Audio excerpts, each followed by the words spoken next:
เอ่อทรงสิได้ปลาหลายพี่น้องลาวครับคือศาสนาพุทธบ่ทำน้อยเฮ็ดวาวค้างหนาวมาแล้วบ่ฮู้ว่าอายอยู่ไสอายเป็นจังใดสบายดีพี่น้องหมดสู่คู่สู่คนตอนนี้บ่าวสอนอยู่ที่แคมป์ของศาลเมืองท่าแขกอยู่บริเวณขัวมิตรภาพลาวไทยแห่งที่3ท่าแขกนครพนมเนาะวันนี้พาพี่น้องมาเบิ่งขัวหรือว่าสะพานเนาะพี่น้องเฮาตอนนี้เพิ่นกำลังกวาดมองหรือว่าหาปลาอยู่กองขัวในหลายขนาดคลองก็เริ่มแห้งเริ่มเห็นหาดทรายพี่น้องบรรยากาศดีคักขนาดเลยฝั่งนั้นเป็นอำเภอเมืองจังหวัดนครพนมเป็นซ่านเมืองคือกันอยู่บ่อนี้ขึ้นกับบ้านเวิร์นเมืองท่าแขกพี่น้องน้ำของบ่อนี้ก็แคบคักขนาดแนมเห็นจังหวัดนครพนมนี่ไกลขนาดเลยนะห้องใส่กันก็น่าจะได้ยินเลยทรงสิได้ปลาหลายพี่น้องแต่ว่าอากาศร้อนวันนี้อากาศร้อนขนาดกลางคืนมากก็เย็นเนาะนี่คือขัวมิตรภาพลาวไทยแห่งที่3พี่น้องปัจจุบันนี้มีอยู่5แห่งบอนที่1คือนครหลวงเวียงจันทร์จังหวัดหนองคายเนาะบอนที่2คือนครไกรสอนพรหมวิหารแขวงสวรรณเขตจังหวัดมุกดาหารบอนที่3ก็คือนี่แหละเมืองท่าแขกแขวงขมวนจังหวัดนครพนมบอนที่4คือจังหวัดเชียงรายแขวงบ่อแก้วอยู่ทางภาคเหนือแห่งที่5อยู่ภาคกลางนั่นก็คือแขวงเมืองปากสั้นแขวงบริคำไส้จังหวัดบึงกาฬแห่งที่6กำลังจะสร้างเนาะคือเมืองละครเพลงแขวงสารวันกับจังหวัดอุบลราชธานีอันนี้บ่าวสอนเว้าเฉพาะขัวมิตรภาพเนาะลาวไทยขัวข้ามน้ำคลองที่บ่ได้เป็นขัวมิตรภาพลาวไทยก็มีหลายแห่งหลายบ่อนอย่างคืออยู่นครปากเซเมืองพลทองแขวงจำปาสักในก็มีเนาะเมืองโขงก็มีอยู่แขวงโมแก้วเนาะก็มีที่ว่าบ่เป็นที่บ่แม่นขัวมิตรภาพอยู่หลวงพระบางขัวรถไฟข้ามน้ำคลองนี่ก็มีเนาะแล้วก็บ่อนอื่นๆอีกพี่น้องหลายพาพี่น้องมาเลาะมาเที่ยวทางซานเมืองท่าแขกเนาะบ้านเวิร์นเป็นบ้านที่ติดแคมน้ำคลองพี่น้องอยู่บริเวณนี้จะใกล้ขัวมิตรภาพลาวไทยแห่งที่3รถบรรทุกเขาเจ้ามักจะมาจอดพักอยู่บริเวณนี้แหละพี่น้องเพื่อรอถ่าข้ามขัวหรือสะพานหลังของเบาซอนนี่เนาะเพิ่นมีแผนที่จะเฮ็ดเป็นเขตเศรษฐกิจพิเศษพี่น้องเขาเจ้าหมายเป็นล็อกไว้หมดแล้วเนาะพาพี่น้องเลาะเที่ยวเบิ่งบรรยากาศอยู่ที่บ้านเพิ่นน้อยนึงเนาะเป็นบ้านบ่ใหญ่พอปานใดบ้านน้อยๆติดแคมป์ของ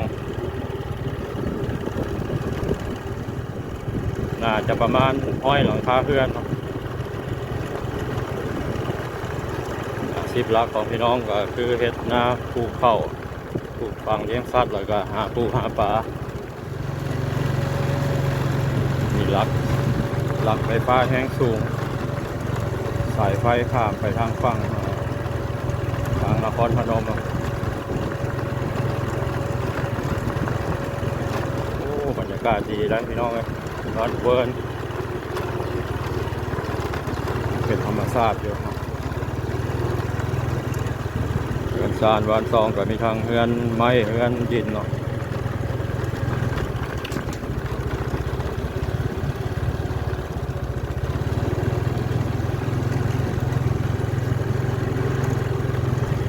บรรยากาศภายในบ้านเงียบขนาดเลยสงสัยพี่น้องเขาไปหน้าเนาะ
ประมาณนี้พี่น้องเลย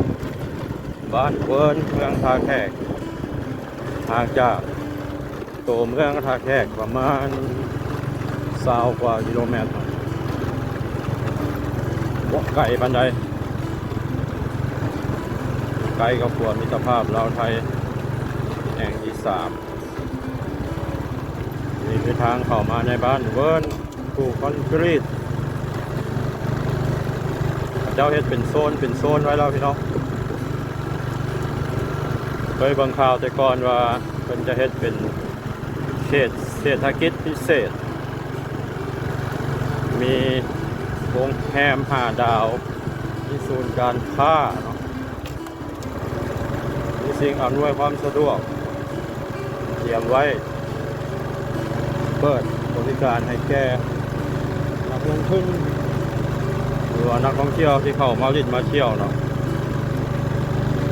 แต่ว่าตอนนี้โครงการยังบ่เห็นเพิ่นดำเนินเพื่อวันนี้บ่าวสอนอยู่แคมป์ถนนหมายเลข13ใต้ซึ่งเป็นถนนหลวงถนนแห่งชาติของเราเนาะบริเวณขัวมิตรภาพพี่น้องถนนเพิ่นหาก็ปรับปรุงใหม่ปูยางอัสพานแถมเส้นจราจรข้างแน่แต่ว่าเส้นมันอยากลึกก็อยากหายไปแน่นะตอนนี้เบาสอนอยู่ที่บ้านนาแงวเมืองท่าแขกคือกันพี่น้องอันนี้เป็นนาแงวนอกเนาะนาแงวที่อยู่โซนถนนใหญ่แต่ว่าบ้านเก่าบ้านเดิมเข้าไปทางในอีกประมาณ2 กิโลเมตรเนาะเบาสอนที่พาพี่น้องเข้าไปเบิ่ง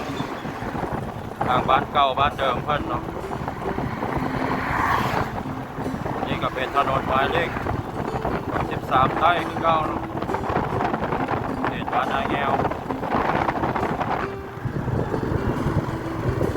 เข้าแมนเลี้ยวขวาทางหน้านี่แหละพี่น้องเป็นอีกบ้านหนึ่งเนาะที่มีวิวทิวทัศน์ธรรมชาติที่สวยงามมีทางลงโน้นเนาะออกไปประมาณ2 กิโลละสอนกับผู้เคยเข้าไปเพื่อเนาะบ้านนาแงวอยากมาเที่ยวได้โดนแล้วครับก็ได้มาพี่น้องเลยเมื่อนี้มีโอกาสมีเวลา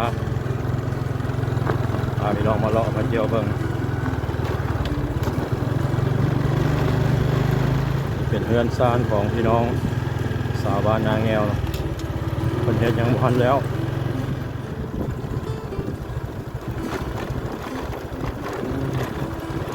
โอ้ลงมาทางลมนี่งามพอสมควรนะพี่น้อง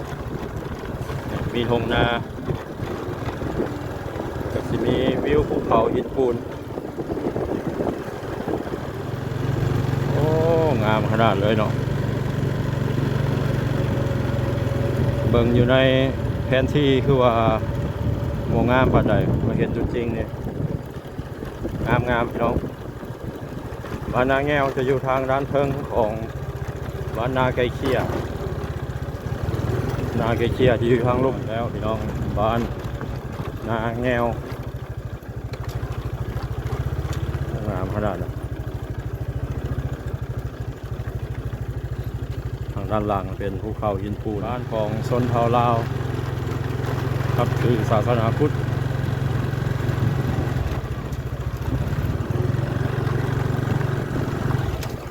เพราะว่ามีวัดในบ้านนะก็ใจกลางบ้านนาแงววัดโพไซทองที่น้องเขากำลังจะไปให้ไปหน้าเนาะใส่รถไถ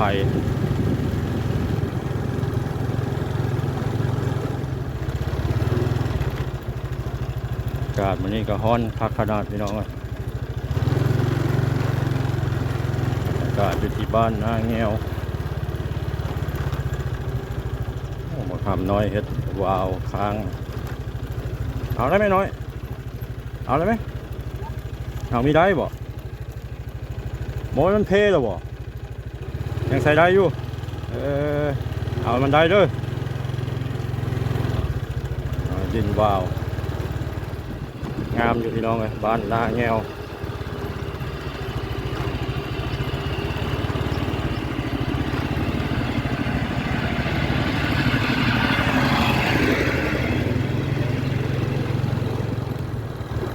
างใหญ่เข้ามาก็ฮอด2กิโลเมตรพี่น้อง1กิโลเมตรกว่ามีทงนาเขาเจ้าตึบขนาดบ่คอยมีงัวแห้งแรงขนาดพี่น้องมายามฝนนี่ก็สิงามกว่านี้